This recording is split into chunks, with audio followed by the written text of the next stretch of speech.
Fala galera, 2 centavos na área de novo, e só para comentar algumas notícias aí que saíram no final da semana passada e início dessa semana no Brasil. Então a primeira notícia que eu queria dar bem, eu vi muita gente comentando besteira, obviamente, no Facebook, assim que saiu o pedido de impeachment, né, assim que ele foi aprovado pelo Congresso. E aí no dia seguinte, se eu não me engano, o dólar subiu. E aí você viu muita gente, tá vendo?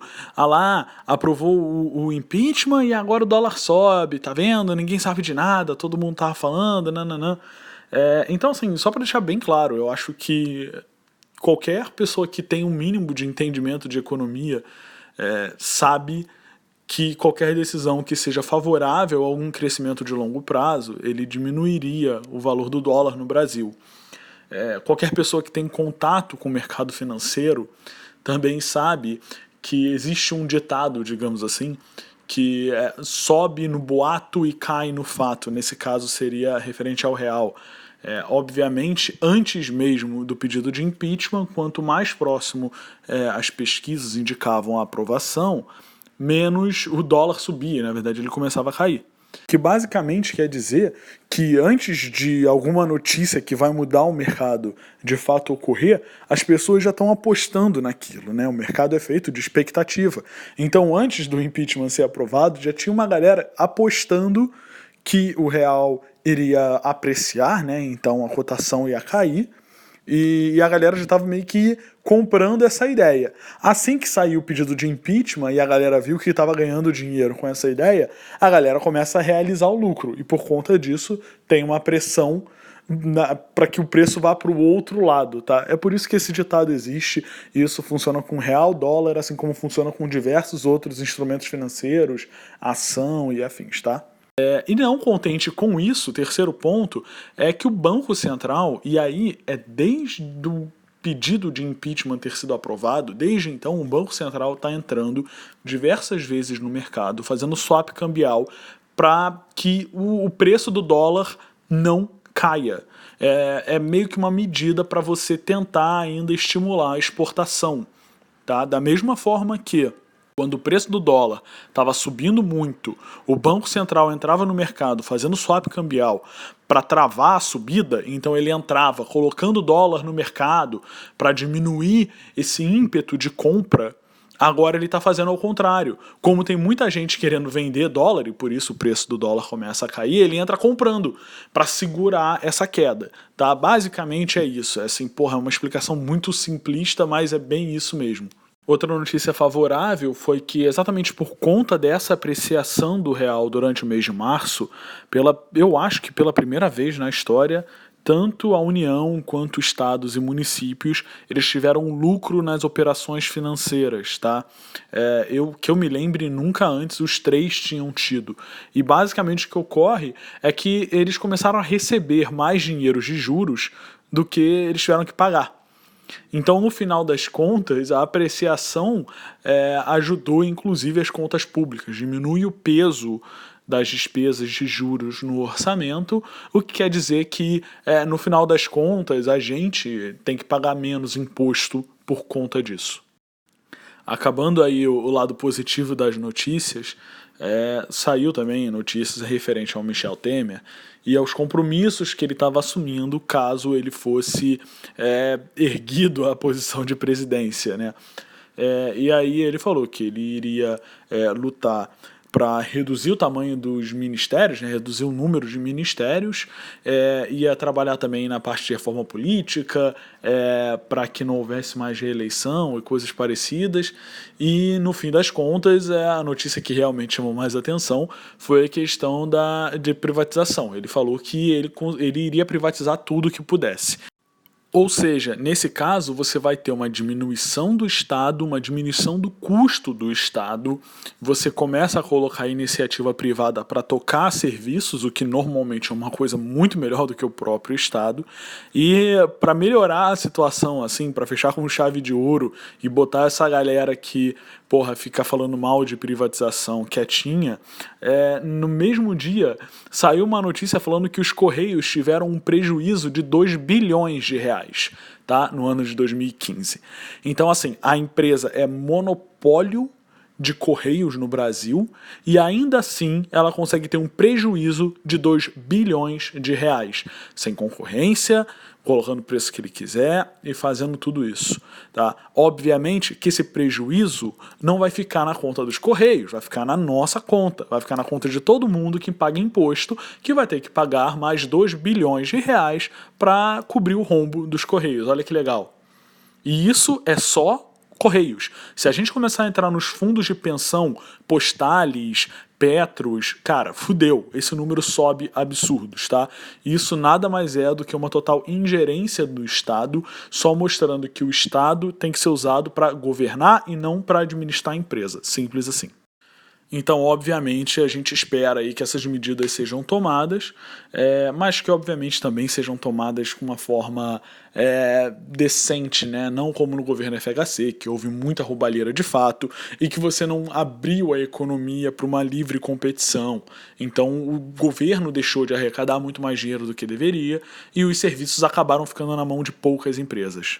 Ainda falando do Temer, mas agora mudando o lado da moeda e partindo para a parte negativa, saiu a notícia de que o Temer estava negociando com o PRB, que nada mais é do que o Partido da Igreja Universal ou do Edir Macedo, você coloca aí o nome que você quiser, mas a ideia era que o Temer já estava negociando um Ministério de Ciência e Tecnologia numa futura presidência aí, que obviamente está na mão do Senado, a gente sabe, e já está rolando meio que uma distribuição de ministério.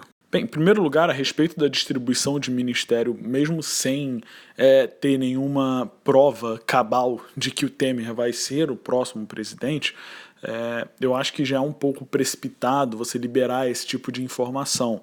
Principalmente, como eu disse agora há pouco, com você liberando uma informação antes de que você ia lutar para diminuição do tamanho do Estado, diminuir ministérios e coisas parecidas. E, obviamente, você passar um Ministério de Ciência e Tecnologia que deveria ser gerido por alguém que entenda de ciência e tecnologia para um bispo ou para alguém que vai defender a visão nem um pouco tecnológica e científica no mínimo uma incoerência tremenda, tá? Eu já disse antes, eu tenho um certo receio dessa direita, entre aspas, brasileira. Para mim nem é direita de verdade, mas porque ela é muito conservadora, ela se aproxima muito dos partidos cristãos e, cara, normalmente isso não dá muito certo, tá? Então, porra, é meio foda você defender uma direita que tem esse tipo de comportamento. E agora é a prova cabal, cara. Tu vai botar um cara ali que não entende nada de ciência, nada de tecnologia, que vai acabar travando um monte de coisa. E, porra, a ciência e tecnologia no Brasil já é uma coisa tão ruim, sem ter ninguém para atrapalhar. Você colocando um ministro que vai atrapalhar esse desenvolvimento vai ser pior ainda, né? Saca, imagina, nego querendo, não, vamos fazer aqui um projeto pra mostrar a evolução do mamífero tal, aí vem o cara levanta e fala, porra, mas não existe evolução, que Deus criou tudo e o planeta Terra tem 10 mil anos, e é isso, foda-se, sabe, cadê a ciência e cadê a tecnologia? Não existe, né, então, porra, religiosos aí que me desculpem, mas não faz sentido. A outra notícia ruim, na verdade, são várias dentro de um pacotão, mas basicamente, eu só queria tocar em alguns pontos aqui que também saíram aí durante essa semana a respeito de medidas que o governo, né, o governo do PT, da Dilma, tem tomado, e eu chamaria assim de medidas de último recurso e ou medidas para fuder o próximo governo. Tá? Então, foi-se tomada algumas medidas aí, uma delas ainda bem foi bloqueada, mas, em suma, o governo emitiu uma medida provisória para tentar captar 100 milhões de reais para investir em propaganda. Então, veja bem, não é para investir em infraestrutura, não é para investir em comércio, em crédito, em economia, não, é para investir em propaganda, sendo que a gente já está com um rombo de 100 bilhões no orçamento. Então querem aumentar o rombo para fazer mais propaganda para o governo. Tá? Essa medida foi votada e o Congresso anulou a aceitação dela. Então, basicamente, ela não vai entrar em vigor ainda bem. São menos 100 milhões de imposto que a gente paga. Outro ponto foi o aumento do benefício do Bolsa Família, o que para mim, você ter uma política de transferência de renda é uma coisa positiva, então, porra, diferente do que muita gente aí de repente acha, eu não acho que o Bolsa Família é uma coisa ruim, eu acho que ele é um programa bom, mal implementado, mas aí são outros 500. O mais engraçado é que mesmo antes do anúncio, o Tesouro Nacional já tinha avisado que não tem dinheiro para fazer esse tipo de aumento, tá? Ele não tem grana para cobrir esse aumento. E ainda assim, a presidente está aumentando o benefício. Então vai tirar dinheiro da onde? Vai ter que tomar mais dinheiro e vai ter que jogar a dívida futura do Brasil pro alto, novamente. Tem também a extensão do programa Mais Médicos, que já ficou provado que é quase que uma forma de você financiar governos de outros países, tá? E o que eu falo isso é bem simples, a forma que o governo atua nisso, ele paga diretamente o país e não ao médico, e é por isso que é um financiamento ao país, porque basicamente o governo paga, digamos, 8 mil por médico para Cuba, mas Cuba só repassa 2.500 para o médico aqui no Brasil. Então, obviamente, você está financiando o governo cubano, tá? Então, você ter o aumento aí do prazo do Mais Médicos também é um custo a mais para o governo. E por fim, a gente teve o aumento da alíquota de isenção do imposto de renda.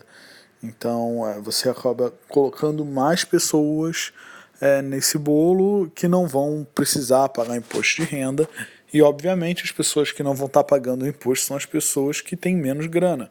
Então, porra, uma outra medida positiva no meio de toda essa zona política que a gente está tendo. E por que eu falei no início, apesar de tudo, que essas medidas são negativas no final das contas? E veja bem, não é porque elas podem causar um benefício para a sociedade agora que necessariamente quer dizer que elas são positivas, tá? Basicamente, o que você está tendo em todas essas medidas, tirando a primeira que caiu, que foi a questão lá dos 100 milhões em propaganda, mas nas outras três, você tem um governo que está endividado, ele não tem grana para manter um superávit primário, ele não está conseguindo manter o orçamento e ele aumenta mais ainda os gastos. Tá? O que isso significa? Isso significa que o governo, para poder bancar o que ele está tendo que fazer, ele vai ter que pegar mais dinheiro emprestado. E para pegar dinheiro emprestado, ele tem que ir ao mercado. Isso significa que você bota uma pressão para que os juros aumentem. E para piorar a situação, dado todo o cenário econômico brasileiro, você muito provavelmente vai ter uma troca de governo. O próximo que assumir o governo vai ter um pepino gigante na mão, porque a dívida está crescendo, os juros estão crescendo, e basicamente qualquer 100 reais que o governo gasta hoje vira 140 que a gente vai ter que pagar amanhã em imposto. Então, você acaba literalmente trocando um gasto presente de 100 por um futuro de 140. No atual cenário, isso é um tiro no pé gigante. E esse é o grande problema. E é por isso que, apesar de ter ponto positivo no anúncio que a Dilma fez, na verdade o que ela está fazendo é o quê? São diversas medidas populistas que ela não faria se a situação política dela fosse diferente, mas ela anuncia esse tipo de medida para poder aumentar a popularidade ou tentar trazer de volta parte da popularidade que ela tinha, e por isso e por conta disso ela acaba dando um tiro no próprio pé do governo brasileiro. Pode ser porque ela acredita que ela não vai estar aqui, pode ser porque ela acredita que se ela tiver, ela vai poder jogar ainda mais para frente, e é simples assim, tá? E assim, sem muito problema, isso é o modus operandi do governo do PT desde sempre, desde que ele entrou. Enquanto estava tendo bastante crescimento, você tem um aumento na arrecadação, você pode gastar mais. Quando esse aumento diminui e a arrecadação cai, você começa a trocar dívida presente por dívida futura. E aí vai chegar um momento que a economia não aguenta e explode tudo. Então, esse foi o ponto final. E basicamente é isso, galera. Foi só realmente para tocar nessas notícias todas, para chamar a atenção de algumas coisas e para a galera entender que mesmo com algumas coisas que parecem ser positivas, elas no longo prazo têm efeito negativo muito maior do que o efeito positivo de curto prazo. Falou? Valeu, galera. Um abraço. Até a próxima.